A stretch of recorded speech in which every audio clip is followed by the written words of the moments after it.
I am a late 30s average office worker. I've lived my life diligently, and a few years ago, I got married and now live with my beautiful little princess, forming a family of 3. Having worked hard, I've earned the title of manager and hold a good reputation within the company. This might be due to my inability to outright refuse requests, a trait of my personality. Being tall and having a likable face might have also worked in my favor with the ladies. At times, I've been angry with myself for being too naive and unable to refuse requests. However, it's not in my nature to speak ill of others. Thus, I ended up fulfilling various favors without looking out for my own interests until I met a great mentor who helped develop my capabilities. About a year ago, our team embarked on a major project. We worked tirelessly, staying late and working over the weekends. Without a break, the project had a deadline, and we needed to deliver the results by then.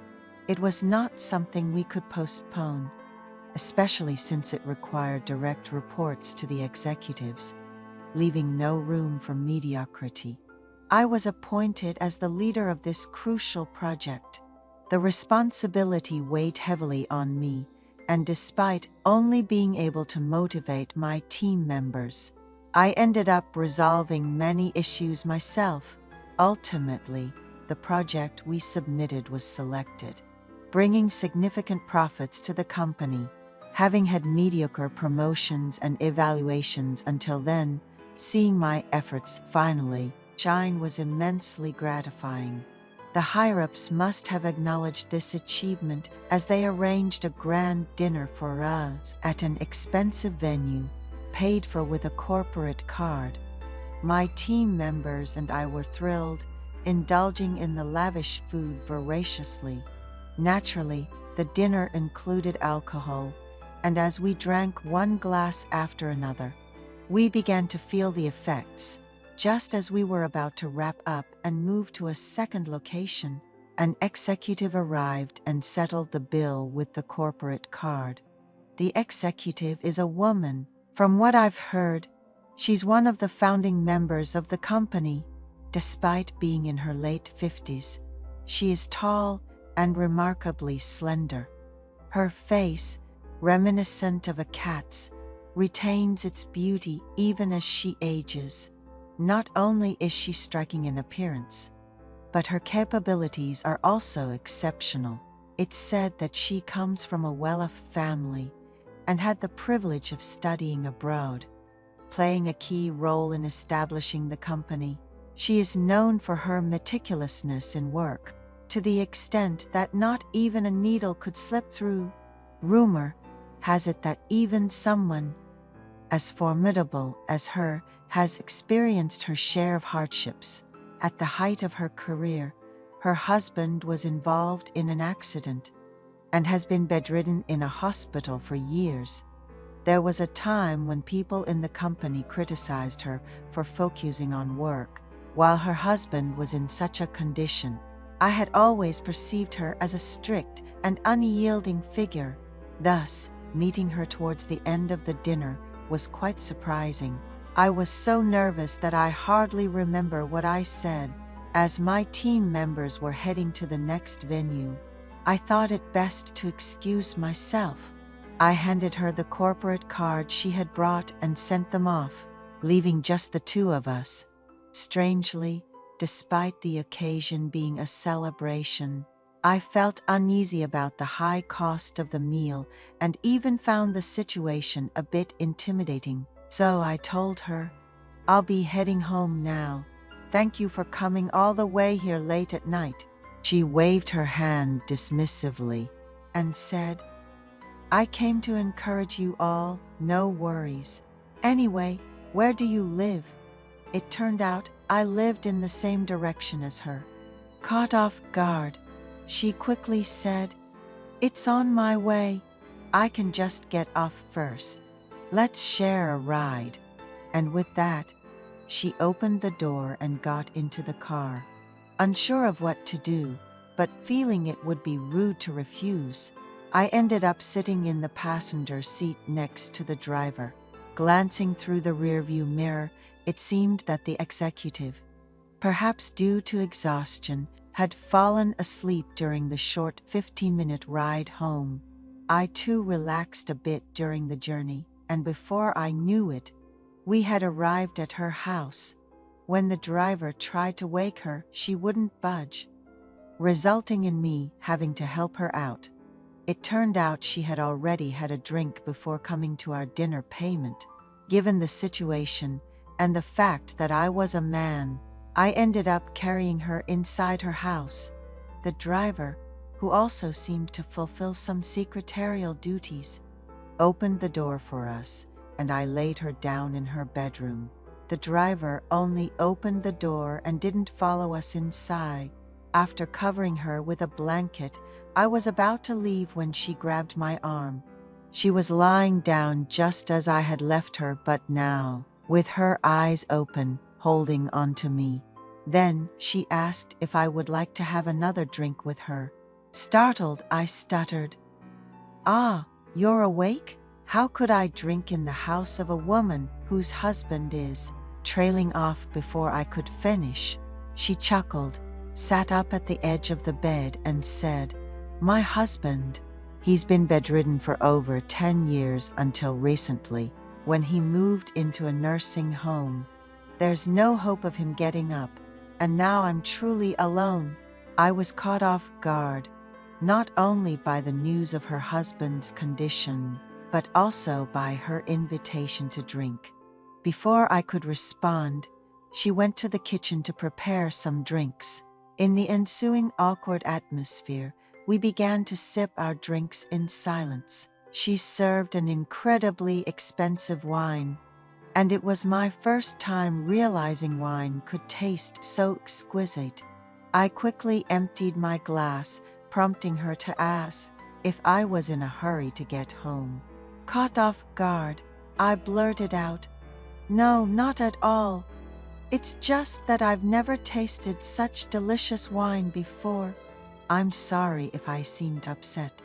To my surprise, the previously icy executive suddenly burst into laughter, tears even welling up in her eyes. After laughing for a while, she suddenly moved closer to me and asked, "Did you say you were married? That you had a baby recently?" as she placed her hand on my chest. Confused by the situation, I took a step back and simply replied, "Yes, that's correct." She then frowned and stared at me intensely. Honestly, at that moment, she didn't seem to be someone 15 years my senior. She appeared much younger, better maintained than women in their 30s and 40s, my peers. She was naturally beautiful, and her age added a sense of allure. Nervously swallowing, she pressed her lips against mine. She kissed me passionately, as if to devour my lips, pushing me back to the edge of the bed. It might sound like an excuse, but I spent the night in a drunken haze. Morning came, and as I was hastily putting on my clothes, I saw her reading documents while sipping coffee. She was wearing a thin silk robe, which only added to her beauty. She no longer seemed the cold, unapproachable figure, but rather more charming as a woman. That's probably why I found myself staring at her until she noticed me. Seeing me just staring blankly, she smiled warmly.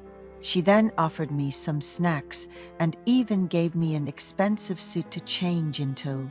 I couldn't help but wonder what had happened in just a day, yet I didn't feel bad about it, especially considering I had been feeling drained from endless household chores and child care.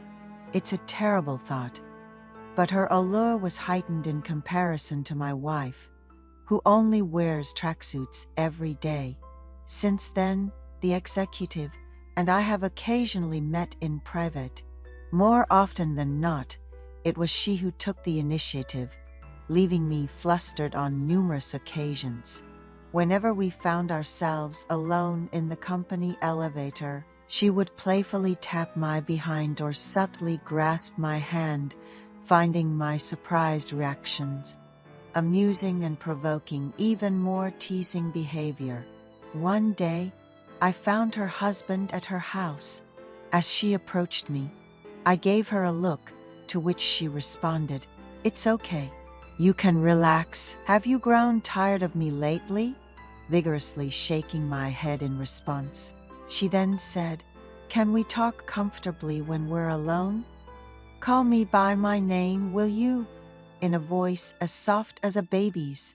Eventually, I found myself enjoying these situations. When work exhausted me and I felt belittled by my wife's nagging at home, being called out by her actually became a source of happiness. Initially, my wife was suspicious, but when I explained I was with the executive, how could I refuse when she keeps calling me? Everyone else is dying to get noticed by her. She didn't say much. Without explicitly denying it, my wife never seemed to imagine the executive was a woman. Now, if I don't go out on weekends, my wife is the one to ask, "Has the executive not been calling you lately?"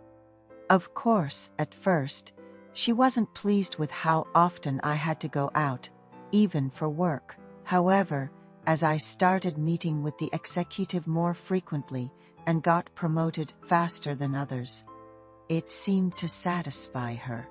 To my wife, my promotion seemed more important than me diligently doing household chores or parenting.